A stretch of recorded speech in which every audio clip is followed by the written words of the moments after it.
Hi, I'm Olivia from Wilkinson Cameras, and just last week Canon invited me to Munich to find out all about and test two very exciting cameras. I am of course talking about the new Canon EOS R1 and EOS R5 Mark II. Both cameras actually share a lot of the same features, both brand new features and improvements to existing Canon technology. For this video, I'll be talking about the R5 Mark II, but I have also done a separate video on the EOS R1. To watch the R1 review, click on the link in the corner or in the description box below. So first things first, a couple of disclaimers. All of our sample footage and photos were shot on pre-production Canon beta sample models, and final image quality may vary. Obviously, I can only edit with JPEG images and not RAW because the RAW data has not been released to Adobe yet. But Canon did very kindly invite me to Munich, but were not sponsored or paid by Canon to make this content, and as such, any opinions are my own. Now that's out of the way, both the EOS R1 and R5 Mark II are built on a new imaging engine, the accelerated capture system. This system consists of a dual processor, including a new high-speed Digic accelerator and Digic X processor, and new sensors of course.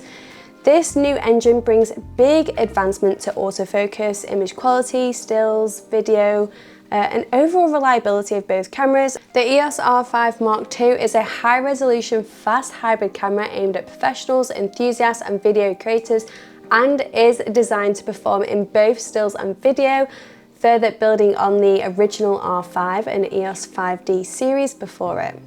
The R5 Mark II features a 45 megapixel full-frame back illuminated stacked sensor, 30 frames per second continuous shooting with 15 frames per second pre-continuous shooting, up to 8.5 stops of in-body image stabilisation, eye control autofocus capabilities, improved low light performance, a blackout-free 5.76.EVF, 8K 60p RAW video with 4K video up to 120 frames per second for super slow motion, dual shooting, more on that later, proxy movie support, and loads more features.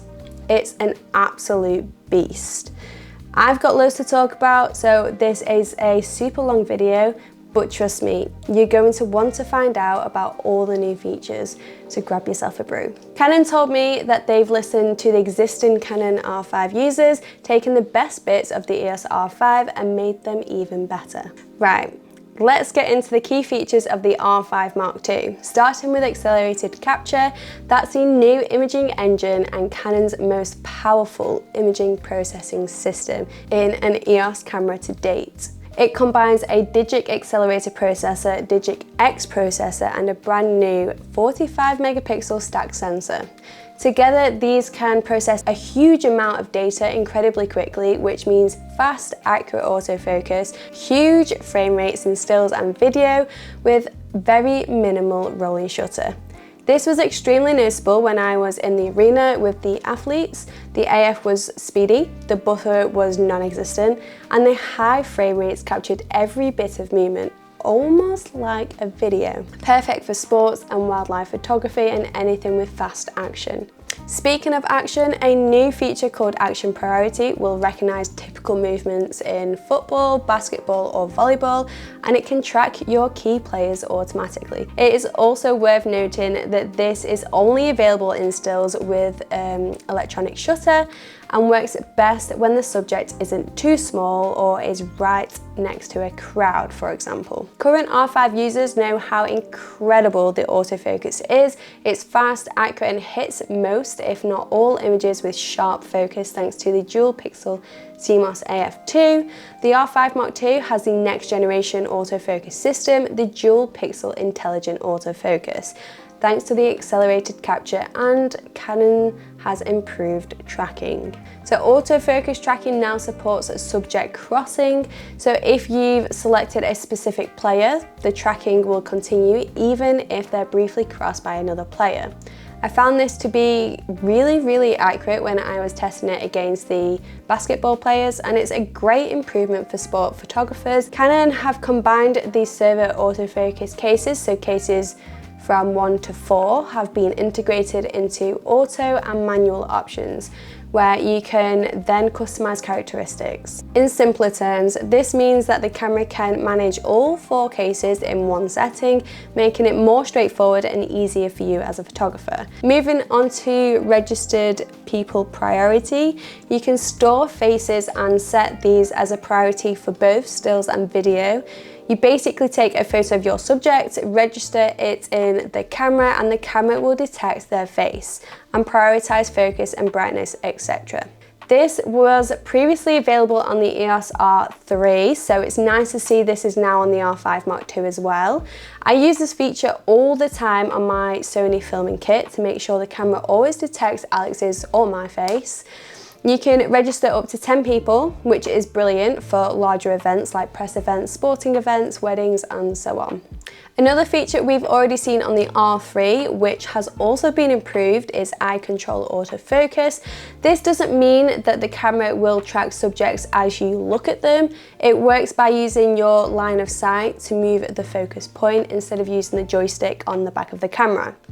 It does take a little bit of getting used to, but once you've got the hang of it, it's really useful tool and has been improved from the R3 to be more reactive. Canon has confirmed that the new eye control autofocus in the R5 II and the R1 has improved the detection algorithm, a larger eye detection area, and double the detection frame rate to the R3, keeping up with the or your eye movement. Whether they will bring this to the R3 in a firmware update is unknown, but I hope so, because that would be very good. You do need to calibrate this before you start using it in the camera. The R5 II has all the latest subject detection, similar to that found in the R6 Mark II, so there's a variety to choose from. The camera can actually focus down to -6.5 EV, so brilliant low light capabilities of a camera with such high resolution. So yeah, big things from Canon with autofocus. Both the R5 and the R1 cameras keep up with the athletes, and I had no issues with sharpness, speed, or accuracy, even in low light. Sports, wildlife, motorsports, and any high-speed photographer will be beyond impressed. For exposure in the R5 II, there's now detect priority autofocus. This is where you prioritize the exposure adjustment based on the subject detection autofocus you set up.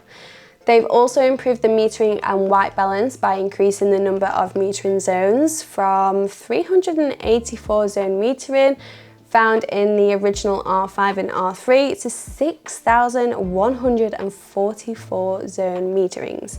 This means that metering is more accurate with brightness and colours, especially when dealing with smaller subjects.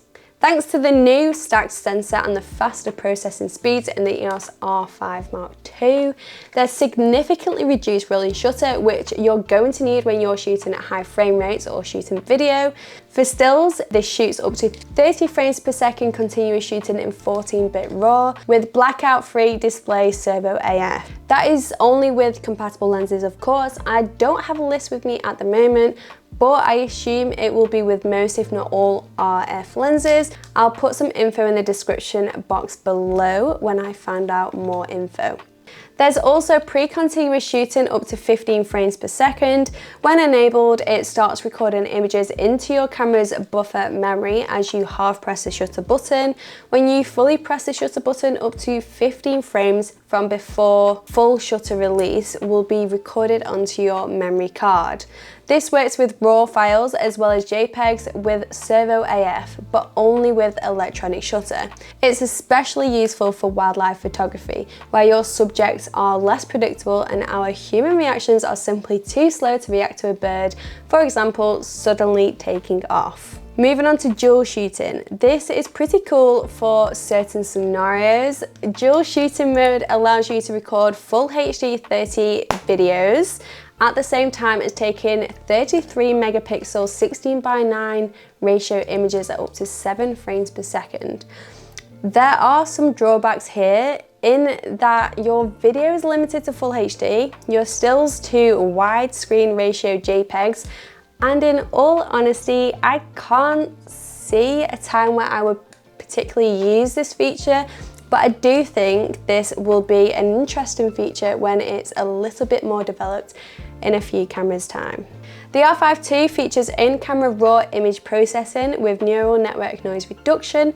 I haven't had a chance to try this yet, but it should result in reduced noise in low light scenes thanks to some clever tech, what Canon call deep learning technology. I guess this is like Topaz denoise or Lightroom denoise, but built into your camera. Now, what's really cool here is that Canon have also brought this feature to Adobe with some new special Canon plugins, which will mean you can benefit from the technology in your regular workflow and without having to use Canon's own DPP software. With the in-camera raw image processing, you can also upscale your images, increasing the number of pixels by up to 4 times. You'll maintain the overall image size, but this will result in even sharper and more detailed images. As mentioned briefly earlier, the R5 Mark II features up to 8.5 steps of in-body image stabilisation. That's the most stable so far in the EOS R system, at least in the centre of the frame anyway. This drops to a still very impressive 7.5 at the edges and corners. Now for my favourite part, video. We've got that headline feature of 8K 60p for incredible detail and slow motion options. At 4K, you have 120 frames per second for really slow motion at a still very impressive resolution. You can record 8K 60p RAW in camera. I should mention that is RAW light, or you've got 8K 30p if you want to record in MP4. For other codecs, you do have to drop down to 4K 60p, but let's be honest, this isn't a bad thing. Most formats are going out in 4K anyway, and 8K 60p fills up your memory cards and heats up your camera super fast. But more on that one in a minute, so you will be saving this for special scenes only. HDR movie mode up to 4K 60 or 8K 30 reduces white clipping even in very contrasty scenes and works for moving subjects. The video specs are designed to line up with Cinema EOS cameras, which is interesting as it suggests to me that we won't see a replacement for the EOS R5C, and that this specialist video version of the R5 is now fully catered for in this hybrid model. With that, you get everything you'd need for video production, including a waveform monitor, false color, zebras, frame markers, industry standard file naming, and even proxy shooting, along with, of course, C-Log 2 and C-Log 3, and a brand new feature called Custom Picture. This allows you to import your own LUTs via a memory card and film with those profiles applied. Just on logs, C-Log 2 has 16 plus stops of dynamic range, which is the highest for Canon, and C-Log 3 has 14 plus stops of dynamic range. Other Cinema EOS features include a tally lamp and an optional cooling fan, which is called the CF R20 EP. This looks like a battery grip, but it's actually a massive fan which allows you to record 8K 30 frames per second up to 75 minutes at its lowest setting and up to 120 minutes on high. I'd imagine this gets a bit noisy, so you might need to consider what and where you'd use this, and these figures are based on a 23-degree temperature, so expect less in hotter environments. Another feature that came over from Canon's cinema line is pre-recording. This is similar to the still version, pre-continuous shooting, but in video.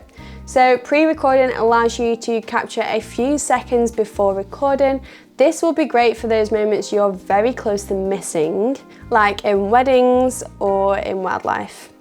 We also see VR support built in, so you can make the most of Canon's VR lenses. You can record 4K up to 120 frames per second with sound. And speaking of sound, video is nothing without good audio. The R5 II has a 4-channel 24-bit audio recording and is compatible with the Tascam XLR adapter and the DM-E1D directional stereo microphone.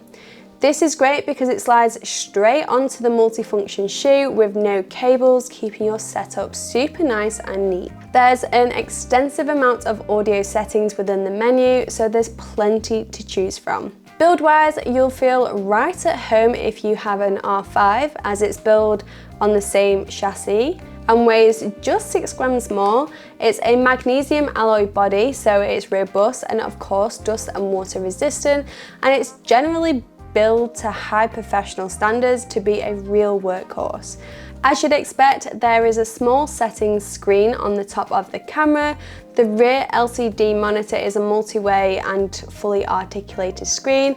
It's dual card slots, one UHS 2 SD card and one CF Express Type B. You will need to use Type B cards to get the very most from this camera and the speeds it can produce. You'll also notice that there's now a full-size HDMI out, allowing you to record faster and higher codecs externally. The R5 II takes a new LPE6P battery, which outputs more power than the previous battery. You can use the old LPE6NH battery in the R5 II, but it limits some key features which require that extra power, such as the 8K video recording. Also, do note that the battery isn't backwards compatible, so you cannot use the new E6P battery in your old EOS R system cameras. There's even a newly designed hot shoe cover to ensure weather sealing and protection. This is a kind of pain to get off, but I guess that's the point. I can't tell you how many times I have lost hot shoe covers because they come off so easily. The R5 II also features a new electronic 5.76mm dot viewfinder. It's big, it's bright, it's extremely clear. It's almost hard to believe that it's an electronic viewfinder. It's almost twice as bright as the one found in the original R5. For connectivity, the R5 II features Wi-Fi 6E and 2.5 gig base T Ethernet, which will give you a faster live transfer, ideal for sporting events and so on.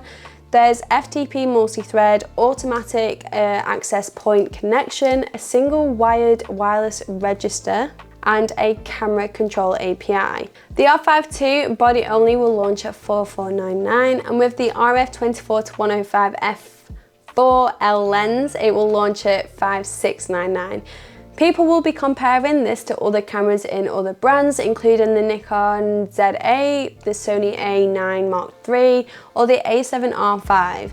These are all a little bit different and at different price points. The R5 Mark II really stands out on its own in this sort of price point, thanks to the unique set of features that it has, and by bringing in those high-end video features especially. Nikon don't have that same video legacy at the moment, but Sony seems to split all their cameras into different fields. The EOS R5 II really can tackle any subject, location, videos, stills. It's a camera that can really do everything. If you want a bigger form factor and different handling that comes with the EOS R1, then they do share a lot of common features. The R1 is even better in low light and has even better EVF, further improved autofocus, but does of course come in at a bigger format with different handling and very different video specifications. So if you're an out and out sports or wildlife photo first creator, then take a look at our R1 video for more information on that.